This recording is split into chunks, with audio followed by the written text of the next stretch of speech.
Hi ಆ, ನಮಸ್ಕಾರ ಸ್ನೇಹಿತರೆ. ಆನಂದ ಗುರೂಜಿ ಆಶ್ರಮ ಇದು. ನನ್ನ ಚಾನಲ್ ಹೆಸರು ಬಂದುಬಿಟ್ಟು ಕರುನಾಡು ಕ್ರಿಯೇಷನ್ಸ್ ಅಂತ. ಇದು ಆನಂದ್ ಗುರೂಜಿ ಮಹರ್ಷಿ ಅವರ ಆಶ್ರಮ. ಇಲ್ಲಿರೋದು ಭೂವರಹ ಸ್ವಾಮಿ ದೇವಸ್ಥಾನ. ಓಕೆನಾ. ಇಲ್ಲಿ ಗುರುಗಳು 3 ಸಾಲಿಗ್ರಾಮಗಳನ್ನು ದೊಡ್ಡದು ತಂದು ಪ್ರತಿಷ್ಠಾಪನೆ ಮಾಡಿದ್ದಾರೆ. ಮೊನ್ನೆ 30ನೇ ತಾರೀಕು ನವೆಂಬರ್ ಇಲ್ಲಿ ಹವನ ಎಲ್ಲ ಮಾಡಿ ಪ್ರತಿಷ್ಠಾಪನೆ ಮಾಡಿದ್ದಾರೆ. ಅವರು ಟಿ ವಿಯಲ್ಲಿ ಒಳ್ಳೊಳ್ಳೆ ಪ್ರೋಗ್ರಾಮ್ಸ್ ಕೊಡ್ತಾ ಇರ್ತಾರೆ ದೇವ್ರ ಬಗ್ಗೆ ಎಲ್ಲ. ನೋಡಿ, ಇದು ಅವರ ಆಶ್ರಮ. ಓಕೆನಾ. ಇಲ್ಲಿ ಶಾಂತಿ ಯಜ್ಞ ಎಲ್ಲ ಮಾಡಿದ್ದಾರೆ ಮೊನ್ನೆ ರೀಸೆಂಟಾಗಿ, ಒಂದು ನವೆಂಬರ್ 30ನೇ ತಾರೀಕು 2024. ಇದು ಅವರ ಆಶ್ರಮ. ಈಗ ನೀವೇನು ನೋಡ್ತಾ ಇದ್ದೀರಾ, ಇದು ಬಂದುಬಿಟ್ಟು ಆಶ್ರಮ. ಇದು ನೋಡಿ, ಇದು ಎಂಟ್ರೆನ್ಸ್ ಮಹರ್ಷಿ ಮಂದಿರ ಅಂತ. ಓಕೆನಾ. ಪಕ್ಕದಲ್ಲೇ ಅವ್ರ ಮನೆ ಇದೆ. ಅವ್ರು ಇರೋದು ಇಲ್ಲೇ. ಜಾಸ್ತಿ ಜನಕ್ಕೆ ಗೊತ್ತಿಲ್ಲ ಆ್ಯಕ್ಚುಲಾಗಿ ಅವ್ರು ಬೆಂಗಳೂರು ನಿಯರ್ ಇರ್ತಾರೆ ಅಂತ. ಅದು ತುಂಬ ಹತ್ತಿರ. ಎಲ್ಲಿ ಅಂದರೆ ಸಾದಳ್ಳಿ ಗೇಟ್, ನಿಯರ್ ಏರ್ಪೋರ್ಟ್. ನೋಡಿ, ಈಗ ಇದು ಎಂಟ್ರೆನ್ಸು. ನೋಡಿ, ಈಗ ನಾವು ದೇವಸ್ಥಾನ ತೋರಿಸ್ತಾ ಇದ್ದೀವಿ. ಓಕೆನಾ. ನೋಡಿ, ಇವರು ಇಲ್ಲೆಲ್ಲ ನಮಗೆ ದರ್ಶನ ಎಲ್ಲ ಕೊಡ್ತಾರೆ ಆ್ಯಕ್ಚುಲಾಗಿ. ನೋಡಿ, ಎಲ್ಲರೂ ಎವ್ರಿ ಡೇ ಓಪನ್ ಇರುತ್ತೆ ಇದು. ಹಾಗೂ ಇಲ್ಲಿ ಏನಂದರೆ ವಿಶೇಷ, ಇಲ್ಲಿಂದ ನಾವೆಲ್ಲೋ ಮೈಸೂರು ಹತ್ರ ಇರೋ ಭೂವರಹ ಸ್ವಾಮಿಗೆ ಹೋಗಿ ಮಣ್ಣು ತಂದು, ನಮಗೆ ಸೈಟ್ ಇಲ್ಲದೆ ಇರೋರು, ಮನೆ ಕಟ್ಕೊಳ್ಳೋರು, ಅಲ್ಲಿವರೆಗೂ ಹೋಗಿ ಬರೋ ಬದಲು ಇಲ್ಲಿ ಚಿಕ್ಕದಾಗಿ ಚೆನ್ನಾಗಿದೆ ಆ್ಯಕ್ಚುಲಾಗಿ. ಏರ್ಪೋರ್ಟ್ ಹತ್ರನೇ ಸಾದಳ್ಳಿ ಗೇಟ್. ಆ ಕಡೆ ಏರ್ಪೋರ್ಟಿಗೆ ಟರ್ನ್ ಆಗ್ತೀವಿ, ಈ ಕಡೆ ಲೆಫ್ಟಿಗೆ ತಗೊಂಡ್ರೆ ಇಲ್ಲಿ ನೋಡಿ ಮಹರ್ಷಿ ಆಯುರ್ವೇದಿಕ್ ಕೇರ್ ಕೂಡ ಇದೆ. ಏನಾದರೂ ಹೆಲ್ತ್ ಬಗ್ಗೆ ಆಯಿಲ್ಗಳೆಲ್ಲ ಇಟ್ಟಿರ್ತಾರೆ, ಬೇಕಾದ್ರೆ ತಗೋಬೋದು. ಇಲ್ಲಿ ಮಧ್ಯಾಹ್ನ 1 ಗಂಟೆ ಕರೆಕ್ಟಾಗಿ ಊಟದ ವ್ಯವಸ್ಥೆ ಇರುತ್ತೆ ಪ್ರತಿ ದಿವಸ. ಬೈ ಚಾನ್ಸ್ ಯಾರಾದರೂ ಬಂದರೂ ಊಟದ ವ್ಯವಸ್ಥೆ ಇರುತ್ತೆ. ನೋಡಿ, ನನಗೆ ದೇವ್ರನ್ನ ತೋರಿಸ್ತಾ ಇದ್ದೀನಿ. ಓಕೆನಾ. ನೋಡಿ, ಅಲ್ಲಿ 3 ಕೆಳಗಡೆ ಕಪ್ಪು 2 ಕಾಣಿಸ್ತಾ ಇದೆ. ಅವರು ಪೂಜಾರಿಗಳು, ಅವ್ರ ತಂದೆಯವರು, ಅದ್ರ ಪಕ್ಕ ಇನ್ನೊಂದಿದೆ 3 ಸಾಲಿಗ್ರಾಮ. ಅದು ಹೊರಗಡೆಯಿಂದ ತರಿಸಿ ಅಲ್ಲಿ ಪ್ರತಿಷ್ಠಾಪನೆ ಮಾಡಿದ್ದಾರೆ. ನೋಡಿ, ಆ 2 ಕೆಳಗಡೆ ಕಾಣಿಸ್ತಾ ಇದೆಯಲ್ಲ, ಅದು ಸಾಲಿಗ್ರಾಮ ಆ್ಯಕ್ಚುಲಾಗಿ. ಇನ್ನೊಂದು ಈ ಕಡೆ ಇದೆ ನೋಡಿ, ಅವ್ರು ಜರುಗಿದಾಗ ಗೊತ್ತಾಗುತ್ತೆ.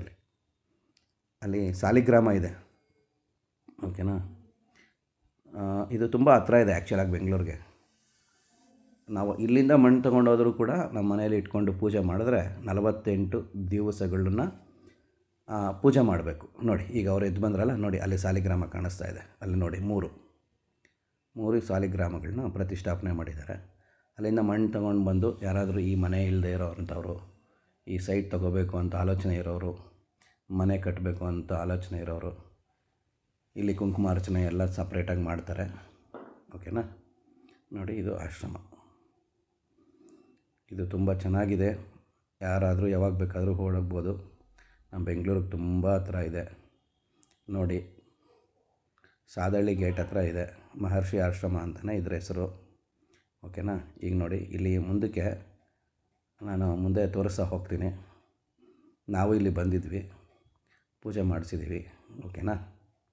ನೋಡಿ, ದೇವ್ರ ದರ್ಶನ ಎಷ್ಟು ಚೆನ್ನಾಗಾಗುತ್ತೆ. ಸ್ಯಾಟರ್ಡೆ ಸಂಡೇ ಬಂದರೆ ರಶ್ ಜಾಸ್ತಿ ಇರುತ್ತೆ. ಬಟ್ ಬೇರೆ ದಿವಸಗಳಲ್ಲಿ ಬಂದರೆ ನೋಡಿ ಈ ಥರ ಫ್ರೀಯಾಗಿರುತ್ತೆ. ಓಕೆ. ಈಗ ನೋಡಿ, ಲೆಫ್ಟ್ ಸೈಡ್ಗೆ ಹೋಗ್ತಾ ಇದ್ದೀನಿ. ಅಲ್ಲಿನೂ ದೇವಸ್ಥಾನ ಇದೆ. ಓಕೆನಾ. ನೋಡಿ, ಇಲ್ಲಿ ಮೊನ್ನೆ ರೀಸೆಂಟಾಗಿ ಹವನ ಎಲ್ಲ ಮಾಡಿದ್ದಾರೆ, ಪ್ರತಿಷ್ಠಾಪನೆ ಎಲ್ಲ ಮಾಡಿದ್ದಾರೆ. ಚೆನ್ನಾಗಿದೆ ಹೊಸ ದೇವಸ್ಥಾನ. ಇನ್ನು ಇದ್ರ ಪಕ್ಕಕ್ಕೆ ಎಡಗಡೆ ಊಟದ ವ್ಯವಸ್ಥೆ ಎಲ್ಲ ಇರುತ್ತೆ. ಓಕೆನಾ. ನೋಡಿ, ಇಲ್ಲ ನೋಡ್ತಾ ಇರಿ, 1-2 ನಿಮಿಷ ತೋರಿಸ್ತೀನಿ. ಈಗ ನೋಡಿ, ನಾವು ಈ ದೇವಸ್ಥಾನ ನೋಡ್ತಾ ಇದ್ದೀವಿ ಪಕ್ಕದಲ್ಲೇ. ಓಕೆನಾ. ನೋಡಿ, ಇಲ್ಲಿ ವೆಂಕಟರಮಣ ಸ್ವಾಮಿ ದೇವಸ್ಥಾನ ಇದು. ಓಕೆನಾ. ಮುಂದೆ ಗಣೇಶನ್ನು ಪ್ರತಿಷ್ಠಾಪನೆ ಮಾಡಿದ್ದಾರೆ. ಪಕ್ಕದಲ್ಲಿ ವೆಂಕಟರಮಣ ಸ್ವಾಮಿ, ಹಂಗೆ ತಿರುಪತಿ ವೆಂಕಟರಮಣ ಸ್ವಾಮಿ ಇದೆಯಲ್ಲ, ಅದೇ ದೇವಸ್ಥಾನ, ಅದೇ ಮೂರ್ತಿ. ನೋಡಿ, ಚೆನ್ನಾಗಿದೆ. ಇಲ್ಲಿ ಲೊಕೇಶನ್ನು ತುಂಬ ಹತ್ತಿರ ಇದೆ. ಬೆಂಗಳೂರವರು ಬಂದು ನೋಡ್ಬೋದು. ನಾನು ನಿಮಗೆ ಲೊಕೇಶನ್ ಶೇರ್ ಮಾಡ್ತೀನಿ ಡಿಸ್ಕ್ರಿಪ್ಷನಲ್ಲಿ.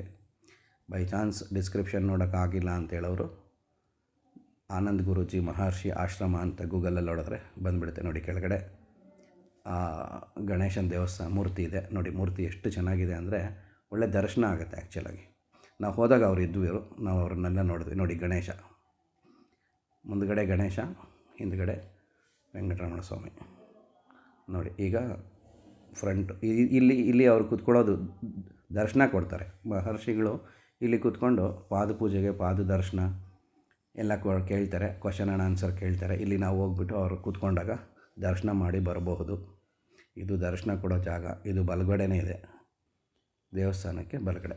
ಈಗ ಲೆಫ್ಟ್ ಸೈಡಿಂದ ಹೋಗಿ ರೈಟ್ ಸೈಡ್ ಬರೋದು. ನೋಡಿ ಒಳಗಡೆ ಹೋದರೆ ಇನ್ನೂ ಎಲ್ಲ ಚೆನ್ನಾಗಿದೆ ನೋಡಿ, ಎಲ್ಲ ಮಾಡಿದ್ದಾರೆ. ನಾವು ಅವತ್ತು ಮಳೆ ಬರ್ತಾ ಇರೋದ್ರಿಂದ ನಾವು ಹೋಗೋಕ್ಕಾಗಿಲ್ಲ. ನೋಡಿ ಎಲ್ಲ ಪಾರ್ಕ್ ಥರ ಇದೆ. ಇಲ್ಲಿ ಒಳಗಡೆ ಇನ್ನೂ ಒಂದು 2-3 ದೇವಸ್ಥಾನ ಇದೆ. ನಾವು ಹೋದಾಗ ಮಳೆ ಸಿಕ್ಕಾಪಟ್ಟೆ ಬರ್ತಾಯಿತ್ತು, ಹಾಗಾಗಿ ತುಂಬ ವಿಡಿಯೋ ಮಾಡೋಕ್ಕಾಗಿಲ್ಲ. ಸದ್ಯಕ್ಕೆ ಇಷ್ಟು ಮಾತ್ರ ತೆಗೆದಿದ್ದೀವಿ. ನೀವು ಒಂದು ಸಲ ವಿಸಿಟ್ ಮಾಡಿ, ನಿಮಗೂ ಒಳ್ಳೆಯದಾಗತ್ತೆ. ನೋಡಿ ಎಷ್ಟು ಚೆನ್ನಾಗಿದೆ ಪ್ಲೇಸ್ ಎಲ್ಲ. ಒಂಥರ ಪಾರ್ಕಿಂಗ್ ವ್ಯವಸ್ಥೆ ಇದೆ ನೋಡಿ, ವಾಟರ್ ವ್ಯವಸ್ಥೆ ಇದೆ, ಎಲ್ಲ ಚೆನ್ನಾಗಿದೆ. ಈಗ ನೋಡಿ ಅವರು ಊಟದ ವ್ಯವಸ್ಥೆ ಈಗ ನಾನು ತೋರಿಸ್ತೀನಿ. ನೋಡಿ ಊಟ ಹಾಕ್ತಾ ಇರ್ತಾರೆ. ಮಧ್ಯಾಹ್ನ 1 ಗಂಟೆಗೆ ಸ್ಟಾರ್ಟ್ ಆಗುತ್ತೆ. ಇದು ಊಟದ ವ್ಯವಸ್ಥೆ ಕೂಡ ಇರುತ್ತೆ ಡೈಲಿ. ನೀವು ಕಾಣಿಕೆ ಕೊಡೋರು ಕೊಡ್ಬೋದು, ಅಲ್ಲೇ ಊಟ ಮಾಡಿಕೊಂಡು ಬರ್ಬೋದು. ನಾವೆಲ್ಲ ಊಟ ಮಾಡಿದ್ವಿ. ಬೈ ಚಾನ್ಸ್ ಪೂಜೆ ಮಾಡಿಸೋರು ಅಲ್ಲಿ ಏನೂ ಸಿಗಲ್ಲ ಅಂದ್ಕೊಬೇಡಿ. ನೋಡಿ ಅಲ್ಲಿ ಕೂತ್ಕೊಳ್ಳೋದು ಜಾಗ ನೋಡಿ, ಅಲ್ಲೇ ಪೂಜೆ ಸಾಮಾನು ಸಿಗುತ್ತೆ. ಒಂದು ಪೂಜೆ ಸಾಮಾನಿಗೆ 100 ರೂಪಾಯಿ ಚಾರ್ಜ್ ಮಾಡ್ತಾರೆ. ನೀವು ಬೇಕಾದರೆ ಅಲ್ಲಿ ಪೂಜೆ ಮಾಡಿಸ್ಬೋದು. ಓಕೆನಾ? ನಿಮ್ಗೆ ಈ ಚಾನಲ್ ಇಷ್ಟ ಆದರೆ ಖಂಡಿತವಾಗ್ಲೂ ಮೇಲ್ಗಡೆ ಇರೋ ಕಾಣಿಸ್ತಾ ಇರೋಕ್ಕೆ ಸಬ್ಸ್ಕ್ರೈಬ್ ಮಾಡಿ. ಥ್ಯಾಂಕ್ ಯು ಸ್ನೇಹಿತರೆ.